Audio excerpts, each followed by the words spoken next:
Former homeless people, what did you need the most? What was the best thing someone did for you? Gifted me an old, baggy waterproof jacket with a big hood. It had many pockets too, a little large to carry around, since I was carrying a lot of other stuff, too, but proved very useful. It was very rainy at that time. Employment. I wasn't addicted, and wasn't mentally ill, but I had legal trouble and employers aren't going to hire someone who is probably going to jail 5 months from now. I had to work under the table for like $4 per hour. If there had been a way for me to get a decent temp job, I could have probably got a shitty apartment for the interim. I was able to secure a spot in a church basement for a little while. The nicest thing anyone did was one of the people from church brought me a Super Nintendo and a stack of games to help keep the boredom and loneliness at bay. Hygiene. Anyone who let me take a shower and shave was an angel. Showers and a place to wash your clothes to save as much money for food to be able to get dollar menu items and feed yourself 3 times off $5 and some change. Not sure if living in the car counts as homeless though, but a 93 Accord ain't exactly a home. Clean socks and underwear and basic hygiene. The best thing a person did for me was explain to me that nobody gives a damn about me except me and my family. That conversation went a long way to me stopping shooting up in alleys and getting a career.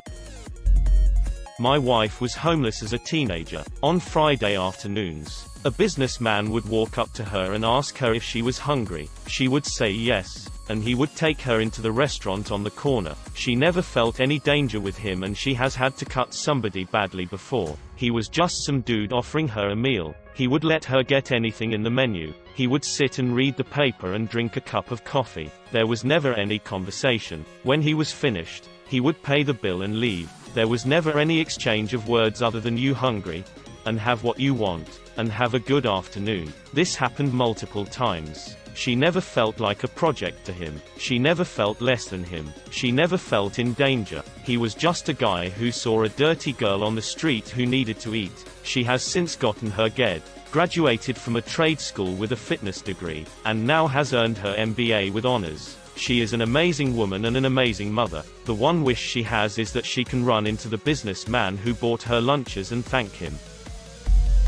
When I lost my job after the Y2K remediation, I wound up broke as a joke and no hopes of job from anywhere in Oregon at the time. Girlfriend got asked to come take over her family's failing company business in Utah and we decided to go for it. Got here with nowhere to live, no money, quarter tank of gas. We lived in our cars for a while, then we found a row of 3 abandoned houses in Provo and squatted in the middle one. While she tried to rescue the family business, I got a gig delivering those stupid free newspapers that people get in their driveway. Wife's car was a long bed F350 so we could deliver a ton of papers. That's what kept us fed. I was 32 and a paper route was my only income. As far as the nicest thing anyone did, one day a guy came and knocked on our door, saying he was the house owner. We said sorry and we will pack up and GTFO right now. However, the guy was nice. He said he owned all 3 of these empty houses and thanked us for keeping the crackheads out of them, and he let us stay there.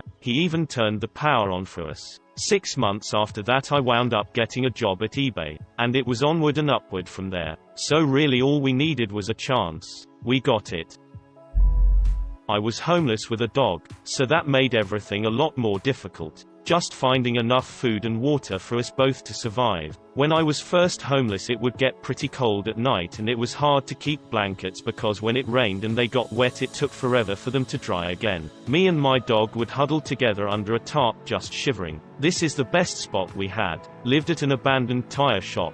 In a tire rack on a sort of bed I made us of stuff I found in various dumpsters. I would pick up bottles of water or whatever kind of drink people throw away, and fill them up at a water faucet outside this church that was nearby. They never bitched me out, so that was really nice. I was so scared every time I would go to fill up water. I remember shaking so bad, eyes darting around everywhere, ready to bolt. But it was so hot. I was so thirsty and hungry. Sometimes on my way to get water I'd get too tired to even walk anymore from the heat and dehydration. I'd literally fall asleep on the sidewalk on a main street for hours. No one once ever stopped to check if I was dead. The best thing someone did was getting me off the streets. I was passed out under a bride with my dog, and I get woken up by this guy holding a box of donuts. I was in awe. He gave me two. One for me and I gave the other to my dog. It tasted so good. Food. And it hadn't even been on the ground. He was with 3 people. They were part of an outreach group.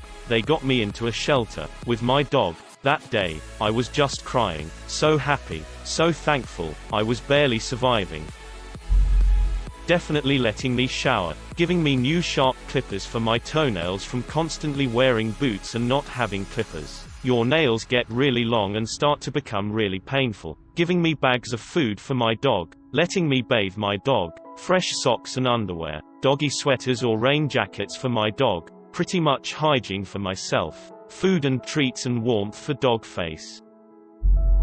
15 years ago the most crucial things we needed were impossible, like a mailing address, phone number, toilet, and water. We'd keep a pay phone under watch for those who'd get calls. Trying to get a job, housing, anything. The basics are hard. Now phones are cheap, but water and toilet are still real needs. Addresses are still tricky but easier as we rely on a location less and digital info more. Public transportation is still ridiculous. You have to spend a day or two convincing the system you need it free, otherwise you'll be out what little you can make in a 3 transit path.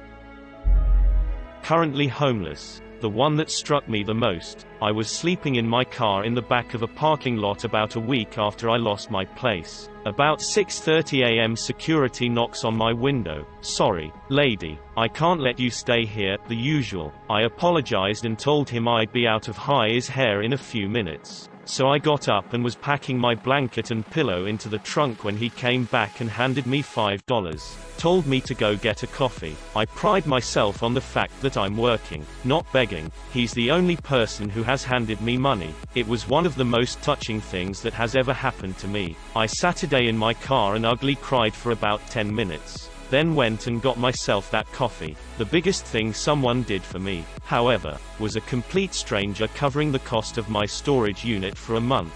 I'm in there almost every day. Clean clothes and all that. She does eBay or something similar. We've run into each other a couple times a week since I became homeless. She picked up on the fact that I was leaving in different clothes than I had coming in and asked about my situation. I'll admit, I was a little defensive, but honest. Stopped seeing her around after that. Not sure if she moved or changed her routine or what. Come the end of the month I go into the office to pay my bill and am told that it's been covered. I wish I could thank her. I work in downtown and see these guys in a park every morning sleeping on the grass. Would it be weird if just brought them breakfast one day? I feel bad and have never spoken to them, but I bet they will be there tomorrow morning. Somewhere to sleep. Without sleep nothing works right.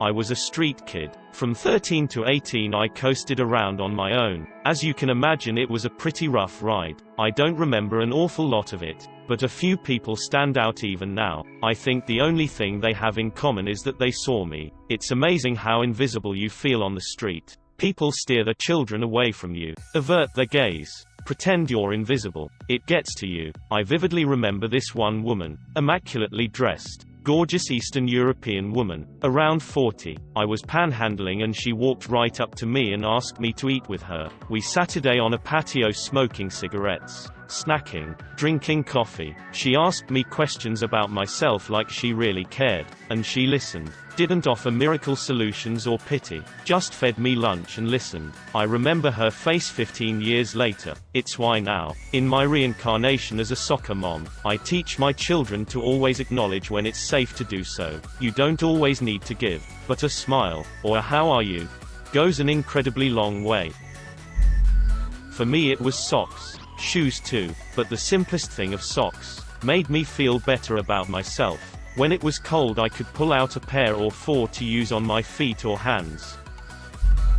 Money. But really it's stability that's the hardest to come by. Nobody has faith that anybody homeless can make it out of the situation, but as a man who has been on his own since 16 with nothing but the clothes on my back, it's hard to come from nothing to stable. Just need someone to believe that you have the hustle to grind and make it out. I'm homeless, currently living in a motel. Have been homeless for 4 years as of this month. We need ways to clear our names so we can actually move into places. My mom got evicted from our apartment after getting laid off, and now we can't move in anywhere half decent anymore. Only motels and living with other people. Also, stability is really nice, but almost impossible to come by for more than a few months. The nicest thing was an old couple taking in me and my mom for 3 months. Some really great people, and I'll always appreciate them.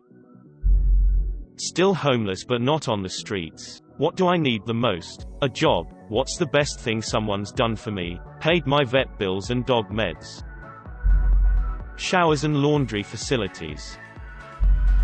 Official identification. All the homeless people I speak to have a hard time getting a state ID.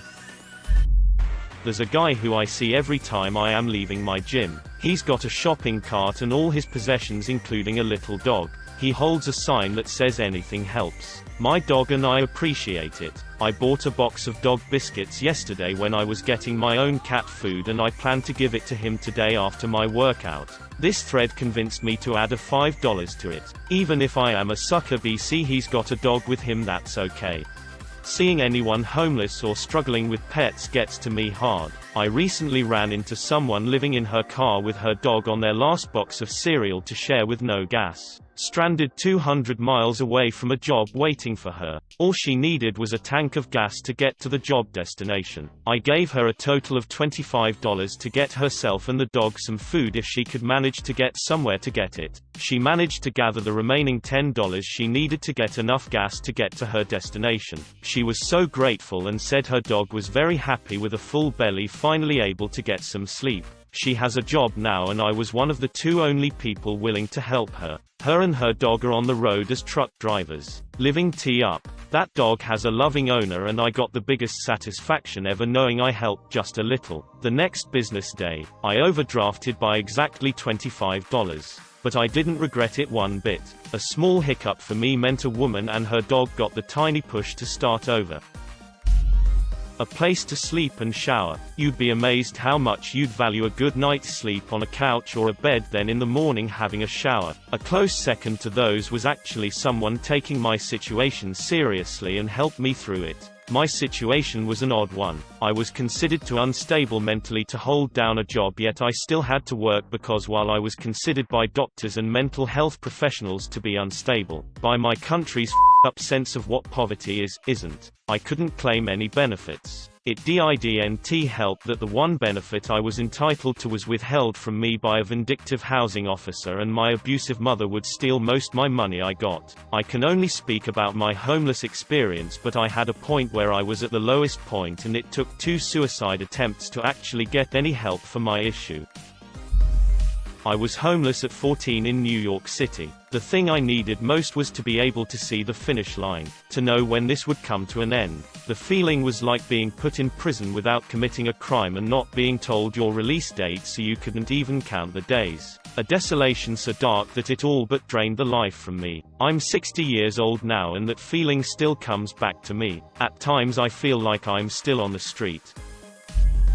Not the homeless man, but this is what a homeless man said to me. I had gone to a cafe and gotten myself a donut and frappuccino. I enjoyed the frappuccino, and was left too full for the donut. When I walked out the cafe, there was this homeless man begging. I have him the donut and told him to enjoy it. He said, "This is the nicest thing someone did for me this week. Please remember, homeless people are people first and foremost. Talk to them every now and then. Listen to them. Share your time. Share some food with them. They deserve love just as much as everyone else." Someone willing to take a chance. When you're homeless and people find out, it usually results in a negative change in their perception of you, particularly in the perceptions held by those who could potentially be employers and landlords. That's if you choose to disclose the information. Easy to do with employment if you're capable of staying physically clean, i.e., regular showers and trips to a laundromat. Not so easy to do with a potential landlord, as you have to disclose your rental history. When you tell people you're homeless, you're bound to get people who will treat you with disdain. People who assume you're homeless because of some vice like drugs, alcohol, gambling, etc. There are many reasons for why someone is homeless that have nothing to do with how responsible you may or may not be, such as natural disasters, fires, floods, illness or injury, and escaping dangerous situations like domestic violence. I'm not homeless because I'm irresponsible, or addicted to some substance, illegal or otherwise. I'm homeless because life threw a wrench at my head, and then started beating me with it while I was down. I had a clean rental history, no evictions or anything of the like, and I worked 40 to 60 hours a week to afford my bills, which took priority over everything. I could afford rent, but nobody believed I would pay it, just because I was homeless.